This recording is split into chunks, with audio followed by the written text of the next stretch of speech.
আসসালামু আলাইকুম রহমতুল্লাহি আবরাকাতুহ। সুপ্রিয় দর্শক মণ্ডলী, আমরা এখন আছি কেরানীগঞ্জ থানা জামিয়া ফারুকিয়া আসিমাতুল উলুম মাদ্রাসা ওলিল্লা বোর্ডিং। এই মাদ্রাসার আরেকটি আমরা ভিডিও করেছিলাম, যেখানে আমরা এই মাদ্রাসার সম্মানিত যিনি মুহতামিম আমার পাশেই বসে আছেন, আলহাজ হাফেজ মাওলানা মুফতি আমির হামজা বিন হাশেম সাভারি সাহেব হুজুরের একটি ইন্টারভিউ নিয়েছিলাম এবং মাদ্রাসার ভিডিও নিয়েছিলাম। আপনারা সকলেই সাড়া দিয়েছেন, এজন্য আজকে আবারও আসলাম আপনাদের মাঝে আমরা আরেকটি ইন্টারভিউ নিতে। তো আমরা এখন হুজুরের সাথে ইনশাল্লাহ কথা বলবো। এর আগের ভিডিওতে আমরা হুজুরের কাছ থেকে জেনেছিলাম যে উনি বলেছিলেন যে এই মাদ্রাসা নির্ধারিত কোনো আয়ের উৎস নেই।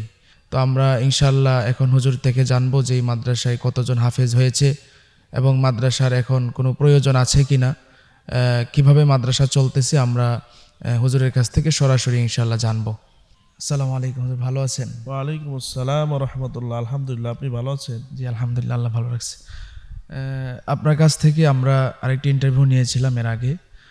তো ওই ভিডিওটা যখন আপলোড করেছি অনেকেই কমেন্ট বক্সে মাদ্রাসার ব্যাপারে আরও জানতে চেয়েছেন, তো এই জন্য আবারও আসা আপনার কাছে।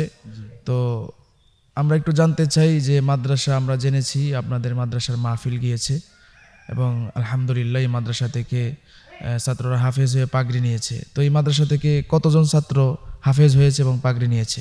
আলহামদুলিল্লাহ, আমাদের পূর্বে তো অনেক ছাত্র এখান থেকে হাফেজ হয়েছেন। এই বছর আলহামদুলিল্লাহ আমাদের 4জন ছাত্র হেফজ সমাপনী করে শেষ করে আলহামদুলিল্লাহ পাগড়ি নিয়েছেন। 4জন ছাত্র আমাদের মাহফিলে এই বছর আমাদের 4জন ছাত্র পাগড়ি দেওয়া হয়েছে, তারা পাগড়ি নিতে পেরেছে। আলহামদুলিল্লাহ আমাদের মাদ্রাসা থেকে এই বছর সর্বমোট 4জন পাগড়ি নিয়েছে। আলহামদুলিল্লাহ। আরেকটি বিষয় হচ্ছে, এর আগের ভিডিওতে ইন্টারভিউতে আপনি বলেছিলেন যে এই মাদ্রাসার নির্ধারিত কোনো আয়ের উৎস নেই। তো বর্তমানে মাদ্রাসা কিভাবে চলতেছে যদি একটু বলতেন দর্শকদেরকে। আলহামদুলিল্লাহ, আমি পূর্বের ভিডিওতে বলেছিলাম আমাদের নির্দিষ্ট আয়ের কোনো উৎস নেই।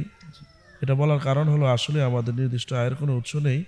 আমাদের জনগণ, আমাদের পাবলিক, আমাদের সাধারণ জনগণ, তারা 10 টাকা, 20 টাকা, 100 টাকা, 50 টাকা, যে যেরকম পারছেন, কেউ 1000 টাকা দিয়ে আমাদেরকে সহযোগিতা করতেছেন। মাদ্রাসার নির্দিষ্ট কোনো অ্যামাউন্ট নেই যে মাসে 10,000, 20,000, তো যে যেমন পারতেছেন দিতেছেন। আর ছাত্রদের থেকে সামান্য বেতন, এটা দিয়ে আল্লাহ তাআলা চালাচ্ছেন। তবে আমাদের চলতে একটু কষ্ট হচ্ছে, কারণ আমাদের ওস্তাদ 8জন ওস্তাদ রয়েছে এবং ছাত্ররা অনেক ফ্রি খাচ্ছে এবং 9জন এতিম রয়েছেন এবং আমাদের স্টাফ রয়েছেন।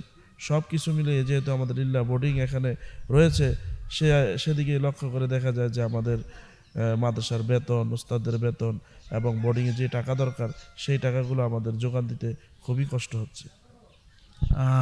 বর্তমান কি আপনার, যেহেতু সামনে রমজান, কোনো কিছু প্রয়োজন আছে কিনা মাদ্রাসার? যদি থাকে, যেহেতু এই ভিডিওটা সারা পৃথিবীতে যাবে, তো অনেক দর্শক আছে আলহামদুলিল্লাহ, কোনো মাদ্রাসার যদি কোনো কিছু প্রয়োজন হয় দান করতে ইচ্ছুক, তো আপনাদের নির্ধারিত কোনো প্রয়োজন আছে কিনা যদি দর্শকদেরকে একটু বলতেন। জি আলহামদুলিল্লাহ, মাদ্রাসার তো আসলে সবসময় প্রয়োজন লেগে থাকে। তো আমাদের মাদ্রাসার একটি ভবনের দরকার। এই যে জায়গা দেখতেছেন, আমাদের মোতাল্লি সাহেব বলেছেন, আলহাজ কামাল উদ্দিন সাহেব বলেছেন, যদি কোনো এমন হৃদয়বান ব্যক্তি, দিনের দরদি ব্যক্তি কোনো পাওয়া যায় যে তারা ভবন করে দিবে, ইনশাল্লাহ উনি আমাদেরকে জায়গা দিবেন, জায়গা দিয়েছেন, আরও জায়গা দিবেন। আমাদের একটি ভবনের খুবই প্রয়োজন। আমাদের এখানে ছাত্র সংকুলন হচ্ছে না। আমরা 4 পর্যন্ত খুলেছি, কিন্তু ছাত্র জায়গা দিতে পারছি না। আমাদের এখানে কিতাব বিভাগ খোলার দরকার এবং বিভিন্ন শাখা আমাদের এখানে বাকি রয়েছে খোলা। যদি এই শাখাগুলো খুলতে যাই, ক্লাসগুলো খুলতে যাই, তাহলে আমাদের ভবনের প্রয়োজন। যদি কোনো হৃদয়বান ব্যক্তি এবং দিনের মোহাব্বত করেন এমন কোনো ব্যক্তি থাকেন যে আপনি ভবন করে দিতে চাচ্ছেন, জায়গা পাচ্ছেন না, আলহামদুলিল্লাহ আপনি আমাদের মাদ্রাসায় চলে আসুন। আমাদের মাদ্রাসায় পর্যাপ্ত পরিমাণ জায়গা রয়েছে, জায়গার অভাব নেই, কিন্তু ভবনের অভাব। যদি একটি ভবন হয় তাহলে ছাত্ররা সুন্দর করে থাকতে পারবে, সুন্দর করে পড়াশোনা করতে পারবে। এই জন্য আমি আকুল আবেদন করব, আপনারা যদি কেউ চান যে একটি ভবন করে দিবেন, তাহলে আমাদেরকে একটি ভবন করে দেন। আমাদেরকে ভবন করে দিলে ছাত্রদের জন্য, মাদ্রাসার জন্য, ওস্তাদদের জন্য বিরাট আসান হয়। আলহামদুলিল্লাহ। প্রিয় দর্শক, আপনারা শুনতে পেয়েছেন যে হুজুর যে আরজিটা করেছেন যে মাদ্রাসায় একটি ভবন খুবই প্রয়োজন। যে পরিমাণ এখন ভবন আছে এটাতে ছাত্র জায়গা সংকলন হচ্ছে, তো এই জন্য আপনারা যদি কেউ হৃদয়বান ব্যক্তি এরকম থাকেন যে মাদ্রাসায় একটি ভবন করে দিবেন, তো অবশ্যই স্ক্রিনে নাম্বার দেওয়া থাকবে, আপনারা যোগাযোগ করবেন। আর সামনে যেহেতু রমজান মাস, তো রমজানে তো অনেকেই আলহামদুলিল্লাহ জাকাত ফেতরা দিয়ে থাকে, তো এ ব্যাপারে যদি একটু দর্শকদেরকে বলতেন। আলহামদুলিল্লাহ, আপনি সুন্দর কথা বলেছেন। যেহেতু সামনে রমজানুল মুবারক চলে এসেছে, অল্প কয়েকদিন বাকি আছে। এই তো সবে বরাত 14 তারিখে, এরপরে আমাদের কিছুদিন পরে রমজানুল মুবারক। তো রমজানুল মুবারকে আমরা অনেকেই জাকাত দিয়ে থাকি। জাকাত যাদের ফরজ হয়, অনেক ভাই জাকাত সম্পর্কে ধারণা না থাকার কারণে জাকাত ফরজ হওয়ার পরে আমরা দিতে পারতেছি না। যাদের উপরে জাকাত ফরজ হয় তারা এটা বিবেচনা করে এবং সঠিক মাসালা জেনে আমি আপনাদেরকে অনুরোধ করব, আপনার জাকাতগুলো আপনারা মাদ্রাসায় পাঠিয়ে দিবেন, যে কোনো মাদ্রাসায় পৌঁছে দিবেন। বিশেষ করে আমাদের এই জলারপাড় জামিয়া ফারুকিয়া আসিমাতুল উলুম মাদ্রাসায় আপনাদের জাকাতগুলো পৌঁছে দিলে আমাদের যে এতিম, অসহায়, গরিব, মেধাবী ছাত্ররা রয়েছে তাদের জন্য অনেক বড় ইহসান হয়।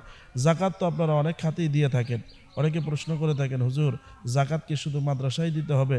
আমি বলি না, জাকাত শুধু মাদ্রাসায় না, আপনি বিভিন্ন জায়গায় যারা জাকাত খাওয়ার উপযুক্ত তাদেরকে দিতে পারেন। তবে মাদ্রাসায় দিলে দুইটা ফায়দা।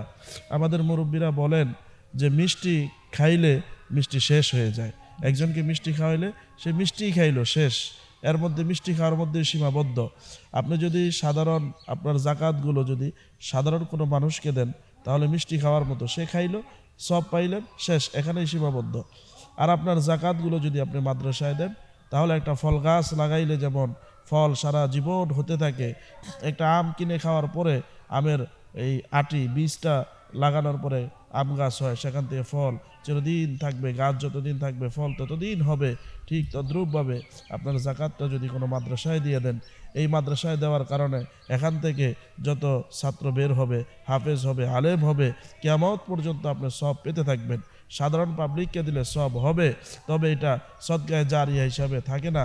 আর মাদ্রাসায় দিলে সব হবে, তবে এটা সদকায়ে জারিয়া হিসাবে থেকে যাবে। এই জন্য আমি আমার দর্শকদেরকে উদ্দেশ্য করে বলবো, মাদ্রাসার মুহিব্বিন, মাদ্রাসাকে যারা ভালোবাসেন, মাদ্রাসাকে দেখতেছেন, আমি আপনাদের কাছে অনুরোধ করব, আপনাদের আসন্ন রমজানে যে জাকাত দেওয়ার নিয়ত করেছেন, জাকাত দিয়ে থাকেন, সেই জাকাতগুলো আপনারা আমাদের জলারপাড় জামিয়া ফারুকিয়া আসিমাতুল উলুম মাদ্রাসায় পৌঁছে দিবেন। আপনারা আমাদেরকে ফোন করবেন, আমরা আমরা আপনাদের জাকাতগুলো দরকার হয় বাড়িতে গিয়ে নিয়ে আসবো, বাসায় গিয়ে নিয়ে আসবো, তারপর আপনার মাদ্রাসায় জাকাতগুলো দিবেন। এই অনুরোধ আপনাদের কাছে আমার। মাশাআল্লাহ, জাযাকুমুল্লাহু আহসানাল জাযা। প্রিয় দর্শক, হুজুর অনেক ব্যস্ত মানুষ, এরপরেও আমাদেরকে সময়টা দিয়েছেন। আজকে সম্ভবত আপনার মাহফিল রংপুরে। জি, আজকে আমার রংপুর মাহফিল, আমি রংপুর চলে যাবো, এই জন্য তাড়াহুড়া করছিলাম। জি, হুজুরের রংপুরে আজকে প্রোগ্রাম। আপনারা সকলেই হুজুরকে চিনেন, সারা বাংলাদেশেই হুজুর আলহামদুলিল্লাহ কোরআনের খেদমত করতেছেন ওয়াজ মাহফিলের মাধ্যমে। তো অনেক সময় হুজুর আমাদেরকে দিয়েছেন, এই জন্য হুজুরকে অসংখ্য ধন্যবাদ। হুজুর, আপনি যে বলেছিলেন যে আপনাদের আয়ের কোনো উৎস নেই, তাহলে মাদ্রাসা কিভাবে চলছে যদি একটু বলতেন আমাদেরকে। জি আলহামদুলিল্লাহ, আমি বলেছিলাম আমাদের নির্দিষ্ট কোনো আয়ের উৎস নেই। আয়ের উৎস আপনাদের দান, সদকা, জাকাত, ফেতরা, বাড্ডত, এই হচ্ছে আমাদের দান। নির্দিষ্ট কোনো আয়ের উৎস নেই। যেমন অন্যান্য মাদ্রাসায় দোকান ভাড়া থাকে, মার্কেট ভাড়া থাকে এবং বড় বড় ডোনার থাকে যারা 1 লাখ, 2 লাখ, 10,000, 20,000 দিচ্ছেন, এমন কোনো নির্দিষ্ট আমাদের আয়ের উৎস নেই। আমি সেই কথাটা বলেছিলাম। আমাদের আয়ের উৎস আপনাদের 10 টাকা, 20 টাকা দান, সদকা, ফেতরা, মান্নত, এগুলো আমাদের আয়ের উৎস। এ দিয়ে আমাদের চলতে হচ্ছে। আমাদের এগুলো দিয়ে নির্দিষ্ট কোনো দান না থাকার কারণে এগুলো দিয়ে চলতে সাধারণত একটু কষ্ট স্বীকার হচ্ছে। এই জন্য আমি আপনার মাধ্যমে আমি জাতিকে বলতে চাই, আমি সমগ্র বিশ্বের মুসলমানকে বলতে চাই, আপনারা যদি আমাদের মাদ্রাসার পাশে থাকেন, মাদ্রাসার পাশে সহযোগিতার হাত বাড়িয়ে দেন, তাহলে আমাদের এতিম গরিব ছাত্র যারা রয়েছে তাদের খরচ চালাতে আমাদের তেমন কষ্টসাধ্য হবে না। যিনি এই জায়গাটা দিয়েছেন আমাদের হাজী কামাল উদ্দিন সাহেব, তিনি অত্যন্ত বিরাট বড় দিলের অধিকারী। তিনি কোটি কোটি টাকার জায়গা দিয়ে দিয়েছেন এবং ভবন আপনাদের টাকা দিয়ে আমরা করেছি। আপনারা যদি আমাদেরকে সহযোগিতার হাত বাড়িয়ে দেন, আমাদের মাদ্রাসাটা সুন্দরভাবে আমাদের পরিচালনা করা অত্যন্ত সহজ হয়ে যাবে। এই জন্য আমি আপনাদেরকে আকুল আবেদন জানাবো, আপনারা আপনাদের দানের হাত প্রসারিত করুন। মাশাআল্লাহ, জাযাকুমুল্লাহ।